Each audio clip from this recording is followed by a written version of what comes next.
everyone, welcome to my channel. My name is Pheladi Kgorane, Pheladi Solar, aka the Solar Lady. Welcome to my channel. Please subscribe and also like this video. I work for a company called Pheladi Energy, which deals with solar installations as well as electrical services. Today I'm just here to talk about the basics of solar systems. With this ongoing load sheddings as well as the electricity price hike, a lot of people are looking into having their own solar systems into their houses so that they can themselves manage their electricity. So basically, solar systems consist of three parts, which is now the solar system, the solar panels that you usually see on top of the roofs. You can see a panel bluish black, that those are usually lined up on top of the roof. We call them solar panels. Secondly, we have an inverter. An inverter, you find it inside the house. We also have a battery. So 1 solar panels, 2 inverter, 3 battery.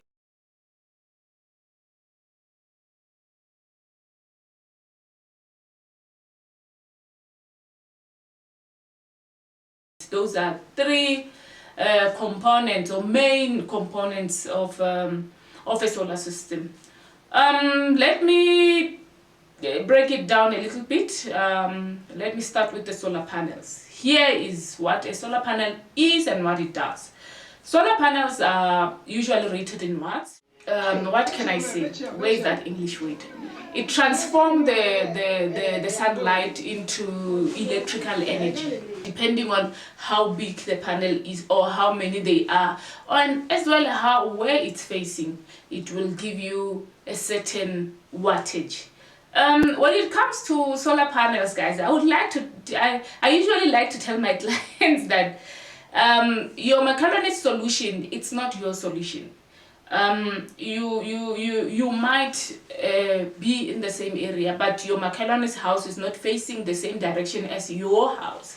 So where your house is facing is also playing a huge impact as to how many panels we will require to install to be able to power whatever you like in the house.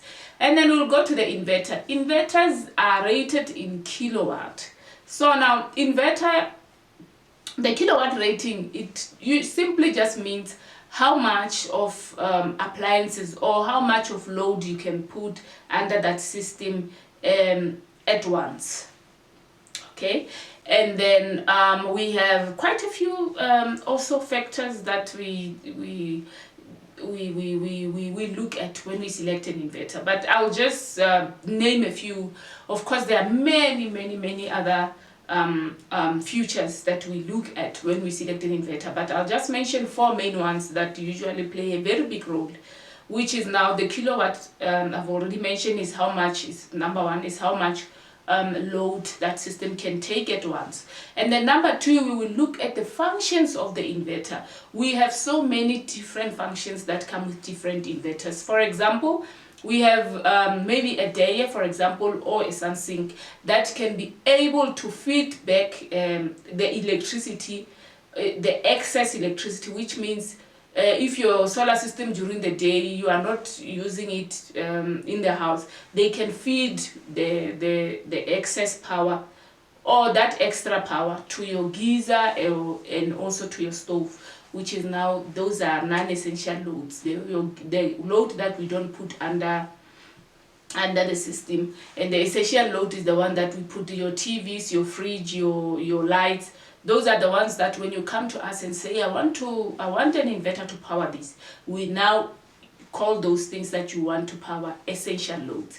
Those ones that we are not going to power, we call it non-essential. So we have inverters that are able to take that extra power during the day and feed it to those non-essentials. So it can help you save a lot on electricity.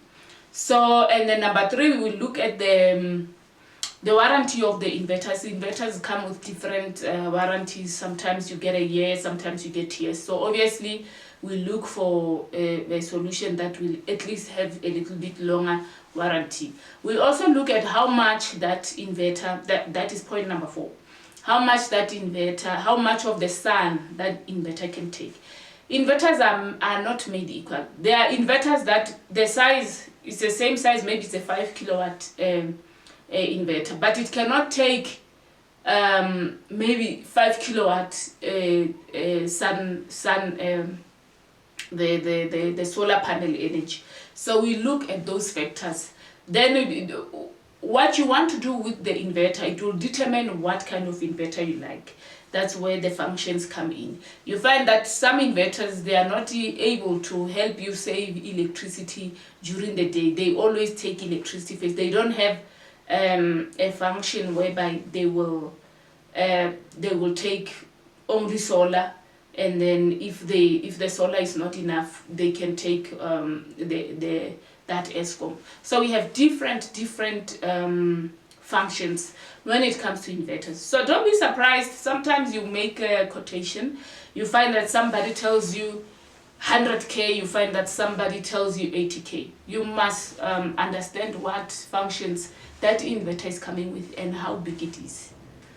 And then lastly, we will go to the batteries. The batteries are rated in kilowatt hour, which is now the power that it can give you when in the absence of ESCOM power and also the sunlight. So basically, maybe it's 8 o'clock at night and then ESCOM power goes away.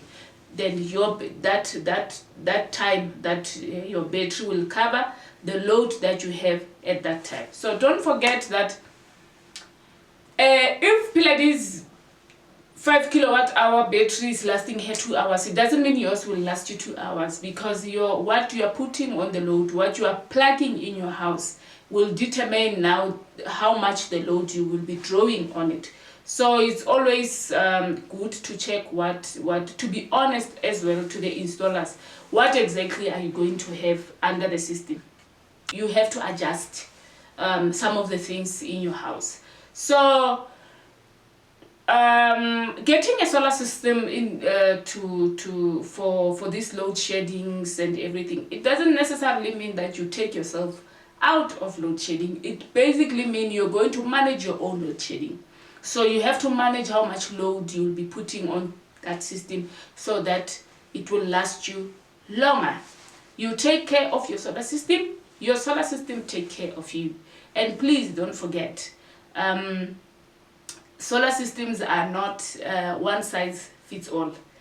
You have to take in consideration where your roof is facing.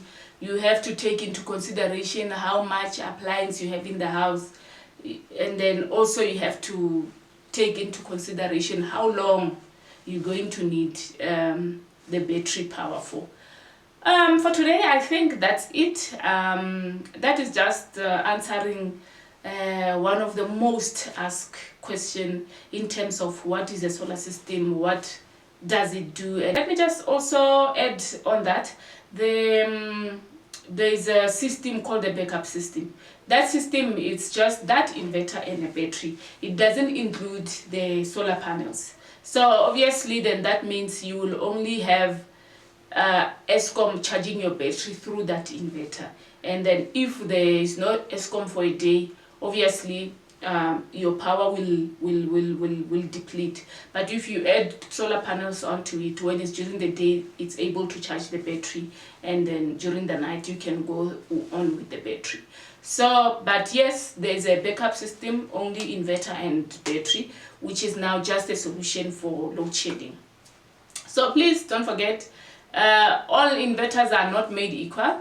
Functions, sizes, everything all added onto it, they are not the same. Thank you very much. Please don't forget to subscribe to our channel, and also please like this video and recommend to your friends and family so that we can teach each other about this new solar thing that we are now facing today.